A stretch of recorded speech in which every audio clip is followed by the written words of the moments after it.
এখন কে জানতো ধর্ম একটা মুখোশ হতে পারে। ধর্ম কিন্তু বড় একটা মুখোশ।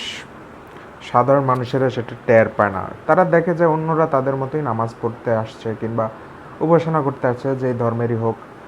সাধারণ মানুষ তাদের মতোই আসছে, ধর্মালয়ে আসছে, মসজিদে আসছে, মন্দিরে আসছে, ইত্যাদি ইত্যাদি।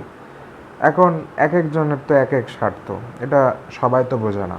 এক একজনে নিজেদের এক এক স্বার্থ ঠিক করার জন্য জায়গাটাতে আসছে। আসার পরে সে তার নিজের স্বার্থ অনুসারে কাজ করতেছে, ঠিক আছে। কাজ করার ফলে কি হচ্ছে, এখন যারা আসলে ধর্মভীরু তারা তো নাস্তিক মানুষের ব্যাপারটা বুঝতেছে না, যে তারা কেন এই ধর্মালয়ে আসলো, তাদের সাথেই কেন উপাসনা করতেছে। অবশ্যই সে আল্লাহ ভীরু কিংবা তার সৃষ্টিকর্তার প্রতি তার বিশ্বাস আছে, কিন্তু এরা একটা ডিসেপশনের মধ্যে আছে। নিজেরা নিজেদেরকে ধোঁকা দিচ্ছে, অন্য মানুষদেরকেও ধোঁকা দিচ্ছে। কিভাবে ধোঁকা দিচ্ছে এরা নিজেও বুঝতে পারছে না। মানুষকে দেখানোর জন্য টাকা পয়সা খরচ করতেছে, অথচ টাকা পয়সা কিন্তু সবসময় খরচ করার জন্য। তারা যে টাকা পয়সা খরচ করতেছে, এটাতে তাদের তাদের টাকা পয়সা কমতেছে, তাদের সন্তানদের ভবিষ্যৎ নষ্ট হচ্ছে, আর তাদের সন্তানদের তারা উল্টাপাল্টা শিক্ষা দিচ্ছে। কারো কারো বাবা মা তো মনে করে সন্তানদের পেছনে যত টাকা পয়সা খরচ করব সেটা একটা বড় ধরনের ইনভেস্টমেন্ট।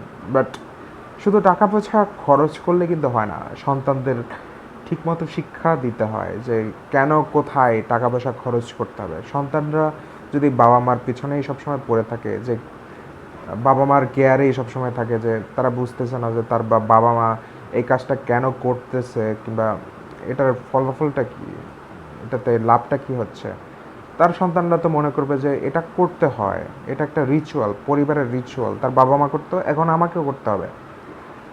কিন্তু ব্যাপারটা হচ্ছে তাদের বাবা মা কিন্তু তাদের থেকে এত ব্যতিক্রম কিছু নয়।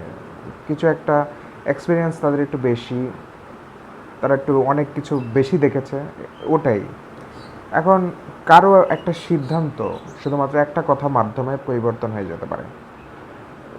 কোনো কালে কারো বাবা মা কাউকে কোনো একটা কথা বলেছিল, সেটাই কিন্তু হঠাৎ করে ওই লোকটার মনে পড়বে, হোক 40-50 বছর হোক, বিছানায় গিয়ে কাঁদবে যে আমার বাবা মা আমাকে এটা বলেছিল, হো হো আহা হা হা।